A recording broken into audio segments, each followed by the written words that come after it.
ramdam mo na sikat ka na, Alden? Ayoko pong ipasok sa ulo ko na sumisikat ako. Ayoko pong ipasok sa sarili ko na may narating na ako kasi kulang pa po. How do you handle fame, Ding Dong? You don't. I mean, you just be yourself. I mean, kasi once that you get it into your head, definitely you won't succeed. Paano binago ng Marimar ang buhay mo? Maraming oportunidad ang dumating sa akin. Parang, wow, artista ako. Hay, hindi ako makapaniwala. Kilala nila ako. Sa loob ng lampas na sa isang dekada, daan-daang kwentong personal na ang ating pinagsaluhan sa pagsilip natin sa buhay-buhay ng mga sikat na artista at mga ordinaryong mamamayan. At sa nalalapit na pagtatapos ng ating programa, samahan niyo po akong magbalik tanaw sa mga tumatak at di malilimutang episodes ng Tunay na Buhay. Ito po si Vicky Morales. Mula sa programang True Stories, hosted by veteran anchor Vicky Morales, na unang napanood noong 2010, hanggang sa ito'y maging Tunay na Buhay, kasama si Rhea Santos taong 2011. At ng inyong abang lingkod mula noong 2019. 10 million followers sa kanilang Facebook page. Marami nang nagbahagi sa atin ng kani-kanilang mga kwento. Na kinapulutan natin ng magagandang aral. Ano ang aral ng buhay ni Mahal? Huwag mo lang isipin ng problema. At pinaghugutan ng inspirasyon. Sumali po ako sa yung Olympics po. Nakatulog ka na ba ng lagay na yan? Hindi pa po, ma. Buong-buo rin ang pananalig sa Diyos nang nakilala na aming programa na si Jenya. Ito'y sa kabila ng malubhang kalagayan ng kanyang pamangkin na si Baby Faith. Siya si Baby Deborah Faith Argawanon. Magdadalawang buwang sanggol, may sakit na anencephaly o ang kakulangan sa pagdevelop ng utak at bungo ng bata.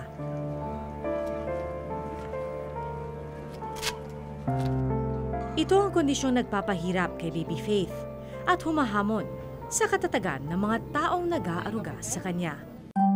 Ganito po yung lagi kong ginagawa sa araw-araw kay Baby po. Pagising po ng umaga, mga alas 4 po, nagtitimpla po ako ng gatas para padidiin siya. Para mapainom ng gatas, kailangan itong padaanin sa isang tube na nakakabit kay Baby Faith. Bago po padidiin si Baby, pakikinggan ko po muna yung tiyan niya. Kung tutunog po, pwede po siyang padidiin. Pero kapag hindi po, ibig sabihin po, natanggal na po yung hose niya dito po sa tiyan. Kaya hindi ko po siya pwedeng padidiin kasi pwede po siyang pumasok yung gatas sa baga niya po. Bebe, bakit? Ha? Hirap pa ikaw niya? Bebe? Pete! Pete! Ay, naku! Pete! Opo, opo, opo, opo. Wala raw katumbas ang pagmamahal na ipinakita ni Jenya kay Baby Faith. Mula na isilang ng kanyang nakatatandang kapatid, siya na raw ang tumayong ina at nag-aruga sa bata. Feeling ko po ako na po yung nanganak kasi mula po nung ipinanganak si Baby, nasa akin na po, kinabukasan po, ako na po nag-aruga sa kanya. Ako na po lahat. Binigay ko na po yung pagmamahal ko sa bata.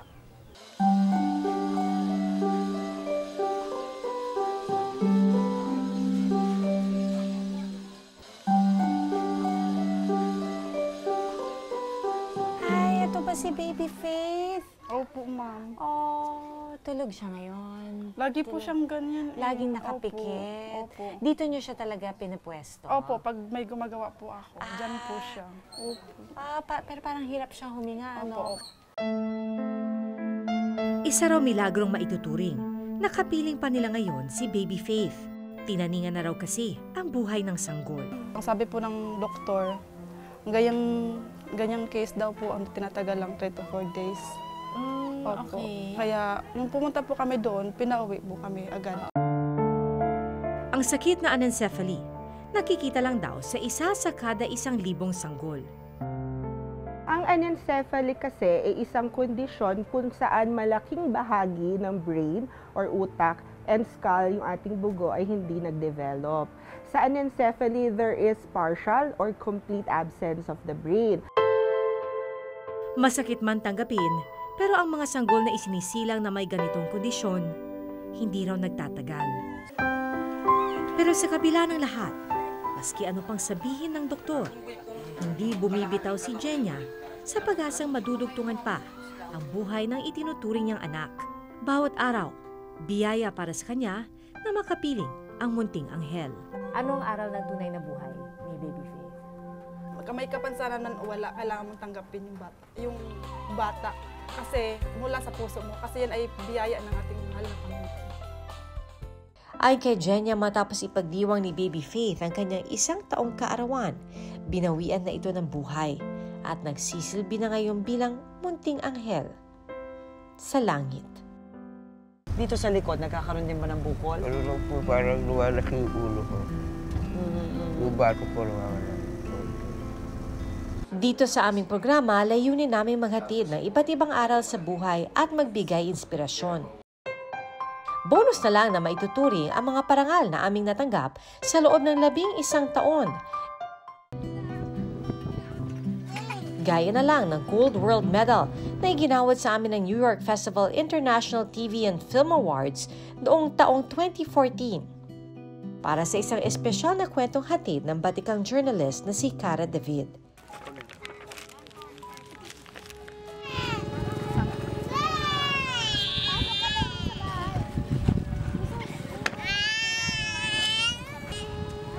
Tulog pa ang umaga pero gising na ang isang inang ito, bitbit ang kanyang anak sa paghahanap buhay. Sa gitna ng marumi, mabaho at nakasusulasok na tambakang ito, nakilala ni Cara ang 8 buwang buntis na ina. Siya si Flordelisa Loresca, 37 anyos. May 5 anak at pangalahig ng basura ang pangunahing ikinabubuhay.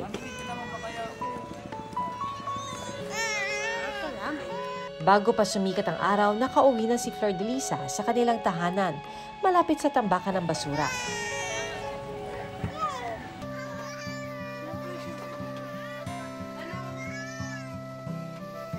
Sa susunod na buwan, 2 bata na ang pasususuhin ni Flordelisa. Panganay ko sa Noraline, 10. Ito si Ahmed, 7 po. Ito si Nora, 6.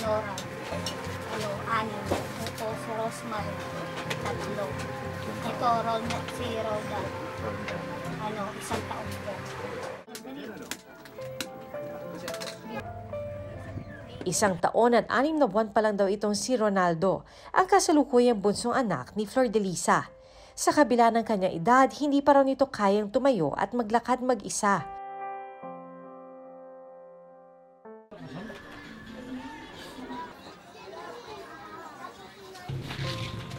Hirap sa buhay at tanging sa basura lang umaasa ang pamilya ni Flordelisa para makaraos sa araw-araw. 200 piso lang kada araw ang kita nila. Kulang na kulang daw para matustusan ang pangangailangan ng 5 nilang anak.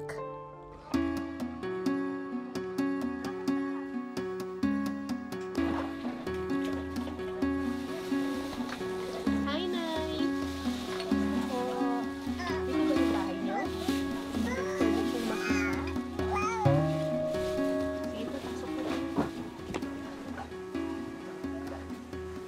Tulog na tulog si baby. Ito yung pangalawa nyo? Pangatlo? Pangalawa. Saan po kayo natutulog dito, Nay? Dito sa lapag. Saan po kayo nagluluto? Dito rin. Okay. Nakalulungkot isipin na ang mga batang dapat sanay naglalaro sa isang mas maayos, ligtas at malinis na lugar ay dito tumatakbo, naglalaro at unti-unting namumulat sa realidad ng buhay. Susunod sa tunay na buhay. Ayoko pong ipasok sa ulo ko na sumisikat ako. Sa mahigit 1 dekadang itinagal ng ating programa, Dito po yung office namin, pasok tayo. marami ng mga kapuso celebrity ang nagbahagi sa atin ng kwento ng kanilang buhay. Ang iba pa nga sa kanila, nasubaybayan natin mula sa pagsisimula ng kanilang showbiz career. Joe Bus. Please. Please. Love conquers all. Love is, splendor thing. Ilan sa mga naging show mo nandito. So bubunutin mo, sabihin mo sa akin kung ano yung pangalan ng character na ginampanan mo doon. Okay? Alright. Hanggang sa maabot ang kasikatang tinatamasa nila ngayon. Ako yung pagkukulang siguro. Hindi ako tinapik. Ano ibig sabihin nun? Tulad ng kapuso actor at nag-iisang pambansang bae na si Alden Richards. Mula na mag-trending ang tambalang Aldab ni na Alden Richards at Maine Mendoza alias Yaya Dub noong 2015, unti-unti na ring umangat ang showbiz career ng binansagang pambansang Dimples. Pero sa likod ng kamera at maliliwanag na ilaw, sino nga ba si Alden Richards? Hi, Alden. Kamusta ka na? Okay naman po. I heard humble beginnings si Mommy and Daddy. Minulat ba kayo sa ganong klaseng pamumuhay din na, simple, na hindi dapat malustay pagdating sa pera? Simpleng-simple lang po kasi yung buhay namin noon, Miss Rhea. Talagang, ito po, regular family lang. Average family. Yung dad ko po is may work, then my mom is a plain housewife. Before po ako mag-artista, yung mga nakukuha ko po ngayon, hindi ko po talaga siya nakukuha before. Gusto pa akong sabihin sa'yo. Ano yun? Mag-iingat ka. Sa husay ni Alden bilang aktor, would you believe na hindi pala ito ang pangarap niya noon? Sa isang kaibigan. Maging pilot kasi pangarap po yun ng dad ko eh. Sabi ko sa sarili ko, bakit hindi ko gawin for my dad? Pero tila para talaga kay Alden ang pag-aartista. At ngayon ngang mahigit isang dekada na siya sa showbiz, ang kanyang note to self, stay humble. Ramdam mo na ba na may narating ka na? Na ramdam mo na sikat ka na, Alden? Ayoko pong ipasok sa ulo ko na sumisikat ako. Ayoko pong ipasok sa sarili ko na may narating na ako kasi kulang pa po. Anong aral ng buhay mo, Alden? Kung ano yung gusto mong makuha, pag sumikapan mo. And hindi bulag ang Diyos. Hindi siya bulag na hindi niya nakikita ko ano yung paghihirap mo. For sure, si Kuya Germs, ang ating nag-iisang tatay, ay nanonood doon. Yes, tayo, hello! Tulad ni Alden, ang kapuso actor na si Ken Chan. Ika nga'y dumaan din muna sa butas ng karayom bago nakamit ang kasikatang tinatamasa niya ngayon. Mamaya na yung party nila, Madam Sita. Hindi ka pwedeng mawala doon. Mula sa mga supporting role, nabigyan ng big break si Ken Chan nang gumanap siya bilang isang transgender sa teleseryeng Destiny Rose. Masaya? Sobra. Pero sa ugali, may pagkakahalintulad ba si Ken at si Joey? Madami. Like? Madaming Can you mention a few? Si Joey kasi yung tao na mapagmahal sa pamilya. Sobra. Siya yung tao na mabuting tao at mabuting mangingibig. Ganon din ako in real life. Ipinanganak sa San Fernando, Pampanga, pero sa Binyan, Laguna lumaki ang Filipino-Chinese actor na si Ken Chan. Total performer na raw itong si Ken Chan noon pa man. Bagay na na-discover niya sa eskwelahan hanggang sa matyaga niyang pagpila sa mga audition. Umalis ka na, Bobby. Ang kauna-unahang proyekto ni Ken bilang isang aktor, ang youth-oriented series na Twin Hearts. Kasunod nito, naging bahagi naman siya ng late-night variety show na walang tulugan with the master showman ni Kuya Germs. Meron ka bang love life? Ikaw, Ken Chan.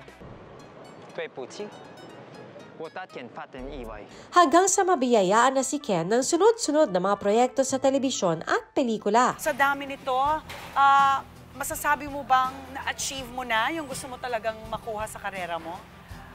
Na-achieve ko na dahil yung passion ko sa pag-arte.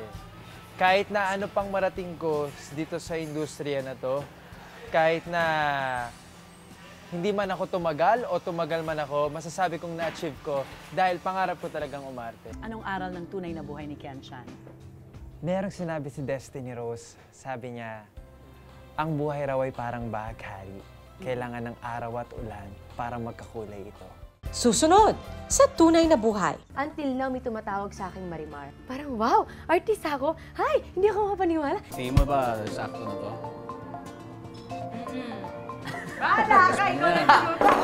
Maging ang Kapuso Primetime King and Queen na sina Dingdong Dantes at Marian Rivera.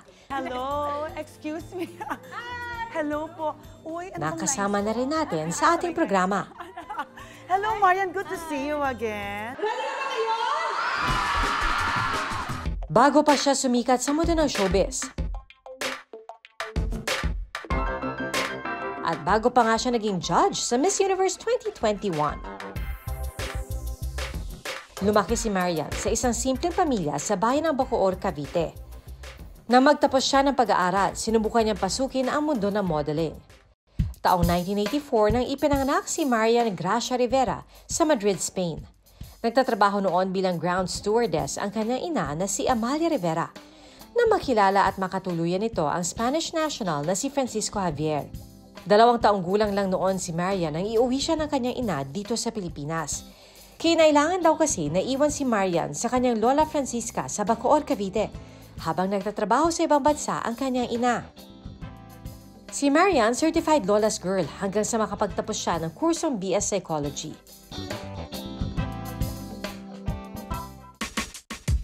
Lola, so dito na ho, dito ho talaga yung kabataan ni Marian, kumbaga. Dito, siya nag-groom. Si Marian ba, OC, mahilig ho sa linis din? Malinis, pati yung kanyang titira, sobrang linis eh. Maagang nagising.